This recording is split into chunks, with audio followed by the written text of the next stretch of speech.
dossier spécial sur Fréquence Évasion. À chaque instant, des sujets brûlants d'actualité, des faits de société. C'est tout de suite sur Fréquence Évasion.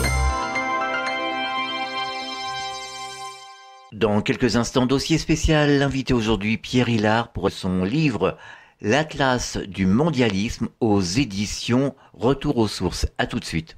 Poussez vos coups de gueule en direct sur l'antenne. Composez le 09 79 35 29 60, le direct live de Fréquence Évasion.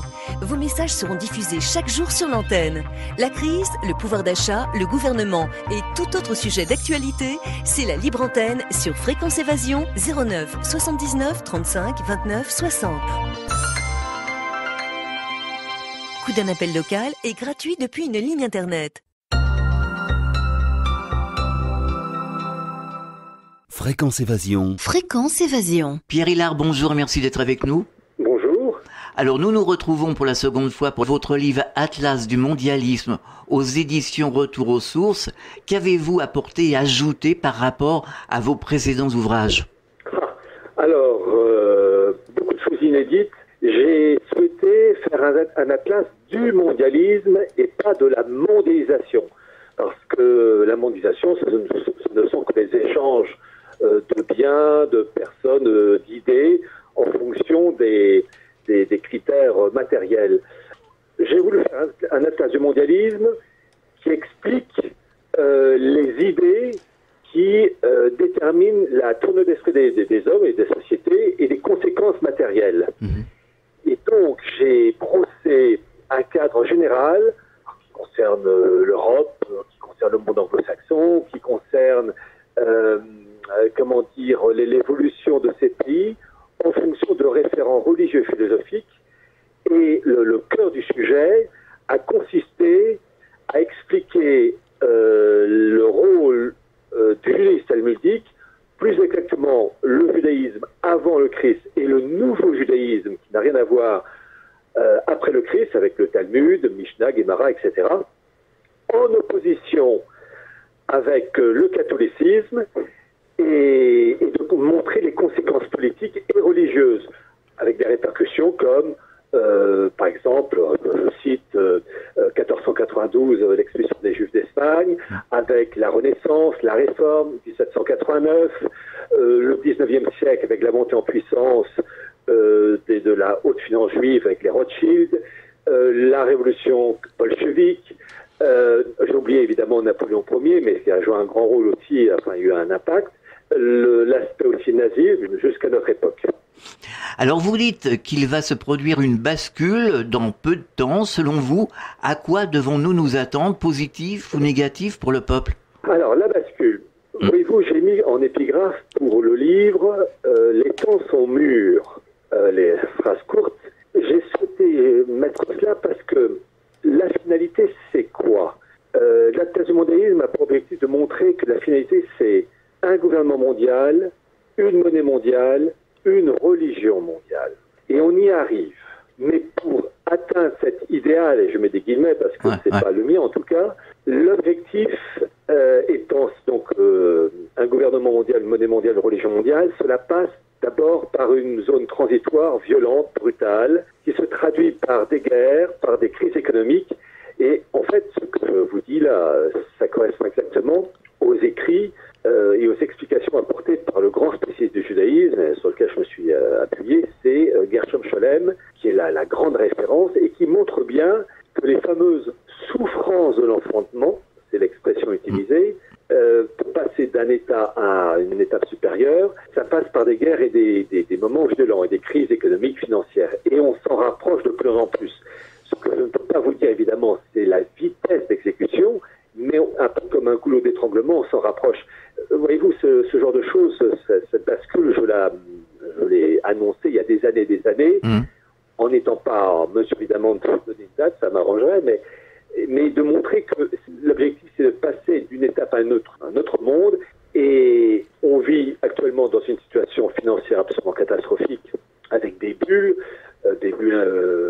immobilières, la situation américaine est absolument catastrophique, le déficit de l'État fédéral américain tourne autour des 20 000 milliards de dollars, vous avez un endettement mondial, je crois, qui a dépassé, je sais plus le chiffre exact, je crois que ça dépassait les 200 000 milliards de dollars, c'est peut-être 230, peut-être 250, vous savez, c'est comme en année-lumière, on fait plus la différence quand c'est avec beaucoup de zéros.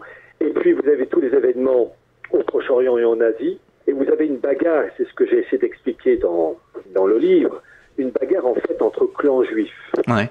C'est que, par exemple, j'ai apporté la preuve, on est au centenaire de l'intervention américaine en Europe contre l'Allemagne, et officiellement c'est toujours, vous savez, pour la paix, pour la démocratie, la liberté des peuples, ça c'est le baratin habituel, et j'ai pu montrer qu'en fait il y avait eu une bagarre entre sionistes, entre d'un côté sionistes français, anglais et américains, et de l'autre sionistes allemands, qui se bagarraient sur quoi? Sur l'existence et la reconnaissance d'un foyer juif en Palestine, avec tout ce qui est pétrole, les grandes réserves de pétrole qui n'étaient pas encore exploitées, mais dans l'actuel Irak, enfin qui faisait partie de l'Empire ottoman, et qu'il y ait une bagarre entre clans juifs, soit la reconnaissance d'un foyer juif en Palestine sous la direction de Berlin, avec le contrôle des richesses d'hydrocarbures, soit la reconnaissance d'un foyer juif en Palestine, avec là aussi les hydrocarbures, mais sous la direction de la City de Londres. Et en particulier, je me suis appuyé sur un rapport du gouvernement britannique de 1937, et entre autres les propos de Lloyd George, qui était Premier ministre anglais de 1916 à 1922, et qui explique la bagarre entre les différents clans sionistes. C'est ça le fond de l'histoire. Et ce que j'ai montré pour la Première Guerre mondiale, c'est exactement ce qui se passe aujourd'hui. Vous avez une bagarre, en gros, pour faire court, l'Occident, c'est-à-dire le monde anglo-saxon avec les États vassaux de l'Union européenne. Et quand je me dis États vassaux avec un bémol, qui est l'Allemagne, qui est la première puissance économique de l'Union européenne et qui balance entre le monde anglo-saxon et le monde russe et chinois avec la route de la soie, c'est donc ce fameux bloc continental eurasien, Russie-Chine. Et vous avez une bagarre entre d'un côté l'Occident avec le monde Rothschild libéral-libertaire et de l'autre côté le clan Lubavitch de Ber el-Lazar qui soutient Poutine. À cela se greffent évidemment des intérêts économiques, financiers, stratégiques, route de la soie, c'est ce que j'ai cité, avec en plus de cela un aspect spirituel où vous avez une volonté de parachever l'État d'Israël par un grand Israël, des rives de l'Euphrate jusqu'au Nil, et d'ailleurs c'est une référence de la Genèse 15-18 qui a été reprise par Theodor Herzl, le fondateur du sionisme, et parachever cela, mais ça passe par un démantèlement et un éclatement, une balkanisation des pays musulmans du Moyen-Orient, Irak par exemple, et d'ailleurs il y a un référendum qui est prévu pour oui ou non l'indépendance du Kurdistan irakien, mais vous avez aussi, c'est ça qui est révélateur et qui est très peu connu, vous avez des rivalités entre clans juifs, entre ceux qui prônent un grand Israël, du côté donc du Nil à l'Euphrate, mais aussi une bagarre pour ceux qui estiment qu'on pourrait recréer une sorte de seconde Judée dans l'ancien territoire khazar, en gros la Crimée, l'est de l'Ukraine jusqu'à la Caspienne. Khazars, ce sont donc des populations turcophones converties au judaïsme au 8e, 9e siècle, et vous avez des factions juives qui souhaiteraient un retour, un peuplement juif dans ces territoires. Et donc vous avez des bagarres entre clans, et Ukraine, Crimée, Mer Noire, Moyen-Orient, c'est la grande zone de passage des oléoducs, des gazoducs, route de la soie. Donc vous avez une concentration d'intérêts et d'opposition politique, économique, énergétique, financière et spirituelle qui se heurtent. En gros, c'est ultra résumé ce que je raconte, évidemment. Alors, on en avait parlé la dernière fois dans la précédente émission que nous avions fait ensemble. On parlait de famille, on parlait de désaccord. Est-ce que, justement, tous ces gens-là qui ne sont pas en accord, bien au contraire, est-ce que c'est vraiment réalisable, ce nouveau monde, ce nouvel ordre mondial? Alors, pour un esprit équilibré, non. Oui. Mais, voyez-vous, ayant lu quasiment tous les livres du Gershom Scholem, vous vous rendez compte que dans leur esprit à eux, pour passer à une étape supérieure, il faut des guerres, des troubles politiques, économiques, financiers, et plus le trouble est violent, plus on a une chance d'accéder à cette étape supérieure qui est, l'idéal de couronnement de leurs efforts d'une gouvernance mondiale. Voyez-vous, ce qui m'a frappé quand je disais ces ouvrages, ces documents, c'est le côté tordu de ces gens.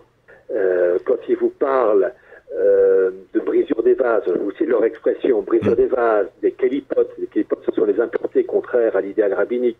Quand ils vous parlent de l'élévation des étincelles, avec le retour du Messie, parce que la finalité, c'est aussi, c'est ce que j'ai l'occasion de dire dans des conférences, faire du peuple juif le peuple prêtre, intermédiaire unique entre le Dieu un et le reste de l'humanité non juive, encadrée par les lois noachites, les lois pour les non-juifs, enfin, les lois religieuses, en plaçant ces populations non juives au seuil d'un temple rénové, comme simple prosélyte de la porte, avec un Messie des Juifs, universellement reconnu.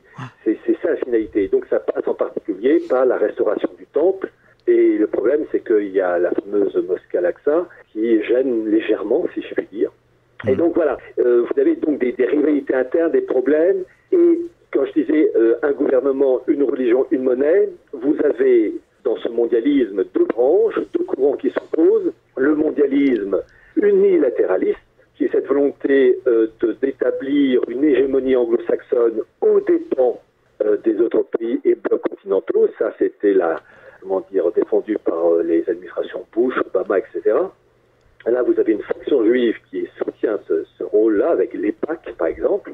Et puis de l'autre, vous avez ce qu'on appelle le mondialisme planétarien, qui, lui, est défendu par Vladimir Poutine, et je cite en particulier son fameux et extraordinaire discours de 2014, le discours de Valdai, où il dit qu'il est pour un nouvel ordre mondial, politique, économique, juridique, avec des unions régionales, mais, ajoute-t-il, nous n'arrivons pas à nous entendre avec les anglo-saxons dans ce partage équitable des richesses. Donc vous avez deux branches qui s'opposent, une branche qui veut tout, la branche anglo-saxonne, et puis une autre branche qui voudrait un partage équitable de cette gouvernance mondiale. Alors, dans la situation maintenant de l'administration Trump, vous avez des luttes internes entre les factions anglo-saxonnes, où vous avez d'un côté la faction des néoconservateurs qui souhaiteraient continuer dans la tradition de Bush et Obama, avec par exemple John McCain, et vous avez Donald Trump qui, lui, à titre personnel, d'après ce que j'ai pu lire, comprendre, se rangeait plutôt vers le concept de Vladimir Poutine. Ouais.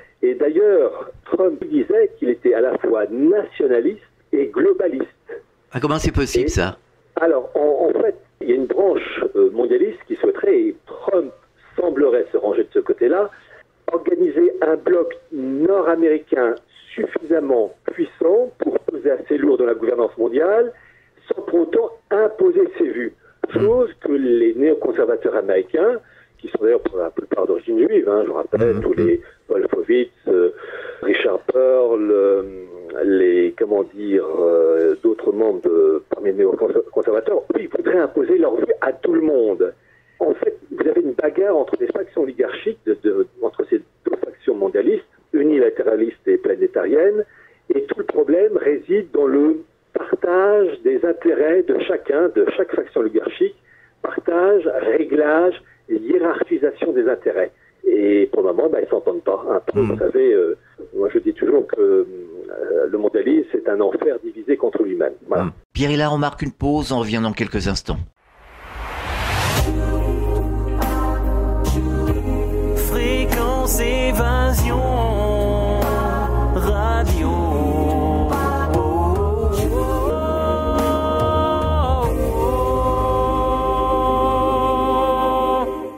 Nous sommes de retour pour la deuxième partie de l'émission Dossier spécial, toujours en compagnie de notre invité Pierre Hillard pour son livre Atlas du mondialisme aux éditions Retour aux sources. Alors, selon vous, aujourd'hui, où en sommes-nous justement au niveau de ce plan de mondialisation ? Est-ce que c'est vraiment viable ? Est-ce que c'est vraiment sérieux ? Alors là, on est à la croisée des chemins. Croisée des chemins, là aussi, autant je peux vous affirmer qu'on va se diriger vers une bascule, et une bascule violente. Après, je ne peux pas vous dire la vitesse d'exécution, mais ils veulent parachever leur idéal, si on peut appeler ça, mais il y a des bagarres internes, et à un moment donné, dans cette bagarre, eh bien, à force de se taper, il y en a un qui essaiera de taper un peu plus sur l'autre, d'habitude, et à un moment donné, ça va dégénérer. Et en fait, c'est ça, c'est la finalité. Ça passera par ce que, je crois que c'était H.G. Wells, dans son livre La destruction libératrice de 1914, je dis bien 1914, qui raconte dans son livre que la gouvernance mondiale aboutit à la création d'un monde unifié avec 10 blocs continentaux, donnant naissance à un nouvel ordre mondial. D'ailleurs, c'est l'expression qui est déjà utilisée en 1914, mais ça passe d'abord par un conflit mondial, qui d'une certaine manière est une sorte de sacrifice, au sens biblique du terme, pour atteindre l'idéal suprême, dans leur esprit à eux, dans leur esprit tordu. Oui, bien sûr. Alors aujourd'hui, faut-il prendre des dispositions pour se protéger, et si oui, lesquelles? Alors, disposition de la Russie de Poutine, qui donc, je rappelle, défend un mondialisme où on partage les intérêts, où il y a, les intérêts de chacun soient respectés. On voit une alliance resserrée avec le monde chinois. Il y a eu récemment des manœuvres des marines russes et chinoises en mer Baltique. Et je ne vais pas vous cacher que je vois la situation de manière... la corde se tend. Et ma foi, entre l'effondrement du système financier qui se fera un jour ou l'autre et les rivalités stratégiques économiques en Proche-Orient et puis en Asie, vous citez un exemple pour vous montrer comme on se rapproche. Vous avez eu en 1988 la revue The Economist qui appelait pour 2018 à l'instauration d'une monnaie mondiale appelée Phoenix. Peu importe le nom, mais lorsque une revue de cette importance annonce l'instauration d'une monnaie mondiale, cela passe obligatoirement par un effondrement du dollar qui est encore la monnaie de référence, mais de moins en moins, puisque le dollar est de moins en moins utilisé dans les échanges internationaux. Donc à un moment donné, il va y avoir une rupture, une bascule, avec des conséquences donc économiques, financières, des répercussions d'ordre militaire. Voilà. Donc chacun se prépare à une bascule inéluctable, que ça soit du côté américain, que ça soit du côté russe, côté chinois. Je ne peux pas vous dire la date, mais les temps sont mûrs. Alors, est-ce que vous auriez un message adressé aux auditeurs, justement, pour essayer de les rassurer, ou je ne sais pas? Parce que c'est vrai qu'une multitude d'auditeurs, de personnes se posent vraiment des questions. Je vais vous dire une chose. On vit une époque où on refuse de voir le réel. Il faut dire aussi que les médias standards font tout pour nous bercer dans un monde illusoire. Il suffit de regarder les pseudo-informations du journal de 20 heures où fondamentalement on n'apprend rien. J'ai toujours dit, il faut se former. Il faut avoir une véritable culture religieuse, politique, historique, économique, sans être un érudit, mais il faut avoir des connaissances. Il faut se préparer à une bascule violente. Donc, ne pas hésiter à faire des réserves alimentaires, des filtres à eau. Il y a possibilité de se procurer des armes d'une manière tout à fait légale. On peut le faire. Donc, il faut que les gens qui écouteront cet entretien ne se bercent pas d'illusions. Il y aura tôt ou tard une bascule violente, guerre civile et guerre tout court. Je rappelle l'arrivée de plus en plus grande de migrants en France et en Europe. On assiste d'ailleurs à une politique de substitution et même de remplacement. Et d'ailleurs l'expression que j'utilise, remplacement, elle n'est même pas de moi. Elle est d'un rapport de l'ONU que je cite dans mon livre Atlas au mondialisme, qui a en couverture de son rapport le dossier, un programme de remplacement des populations par arrivée de populations extra-européennes. Donc on voit à un moment donné, il va avoir, vous savez, la goutte d'eau qui fait déborder le vase. Donc je demande aux gens, écoutez, je suis désolé, je suis pas là pour vous verser de belles paroles. À un moment donné, ça va lâcher. Il faut se préparer psychologiquement, il faut se préparer matériellement, il faut aussi se former parce que il y aura un renouveau par des gens ayant reçu une bonne formation politique, religieuse, économique, et on ne peut le faire qu'en période de stabilité ou de relative paix, parce que quand ça éclatera, on n'aura plus le temps de le faire. Mais je ne veux pas m'amuser à bercer les auditeurs de douces paroles. Il faut s'attendre dans quelques temps. La date, je ne peux pas vous dire, mais dans quelques temps, une bascule. Et voilà. Et pour ceux qui le peuvent, peut-être fuir les villes. Alors oui, évidemment, ceux qui peuvent éviter les villes, il vaut mieux. Parce que, vous savez, une crise, c'est quoi? Ce sont des magasins qui vont être pillés, et des magasins alimentaires. Puis à un moment donné, il y aura la famine. Et croyez-moi, le respect de la personne humaine, ça ne sera pas lourd. Et puis vous aurez aussi tout simplement des guerres entre communautés ethniques. Mais je vais vous dire une chose, c'est triste à dire. Je parle des Français, mais c'est un phénomène qui concerne aussi les Italiens, les Allemands, les Hollandais, etc. Il y a un esprit efféminé chez les Français, un esprit complètement déréglé. Et pour penser juste, On n'a pas le temps. Regardez, quand on voit le succès d'émissions pour la jeunesse, on présente des émissions particulières qui présentent des jeunes couples qui se déchirent dans c'est horrible ça. Maisons idylliques. Ouais. Elles ont un succès, ces émissions, mais ça révèle quoi? Ça révèle une décadence complète. L'humanité a besoin de grandes fessées, et pour les survivants, parce que vu les moyens de destruction actuels, il faut parler comme ça, eh bien, quand un morceau de pain rassis deviendra un objet de valeur, je pense que les gens commenceront à raisonner d'une manière beaucoup plus juste et équilibrée. On est arrivé à un degré de dérèglement et de laisser aller de façon basée en Empire romain qui ne peut plus être réglé d'une manière normale. Il faut que toute chose soit anéantie. Les principes de 1789, qui sont la source du mal pour la France et par ricochet pour l'Europe et le monde, et les principes de Vatican II, qui sont 1789 dans l'Église. Tant que ces deux éléments ne seront pas supprimés à la racine, le renouveau de la France et du monde, eh bien ce renouveau ne pourra pas se faire. Et ce renouveau ne peut se faire que malheureusement dans la violence. Vous donnez des conférences, vous avez des projets? Alors j'ai donné quelques conférences à Grenoble, Nice, mais je vais vous dire, j'ai donc des conférences qui sont filmées, enfin qui sont sur Internet. Oui. Donc pour les esprits curieux, ils tapent par exemple, ils vont sur Culture Populaire, où j'ai fait une conférence à Nice, où je présente avec en plus des cartes sur un écran. Voilà. Curieux à y voir, mais je ne vais pas les multiplier les conférences. Pourquoi? Tout simplement, si les personnes sont curieuses, il suffit de taper quelques mots-clés et on va tomber sur ces conférences ou acheter le livre. Mais je ne veux pas me fatiguer à faire des conférences, à multiplier des conférences pour des gens qui n'en valent pas la peine, ils s'intéressent à rien, parce qu'ils s'en foutent, parce que voilà, les seules personnes qui m'intéressent, ce sont les personnes curieuses qui sont prêtes à faire un effort. J'ai fait des conférences, j'ai un livre, vous voulez apprendre quelque chose, eh bien vous regardez ces conférences, vous achetez le livre si vous voulez aller plus loin, et puis terminé. Atlas du mondialisme aux éditions Retour aux sources. Pierre Hilard, merci, bon courage pour la suite en tout cas. Merci encore de m'avoir accordé cet entretien. Au revoir. Fréquence Évasion.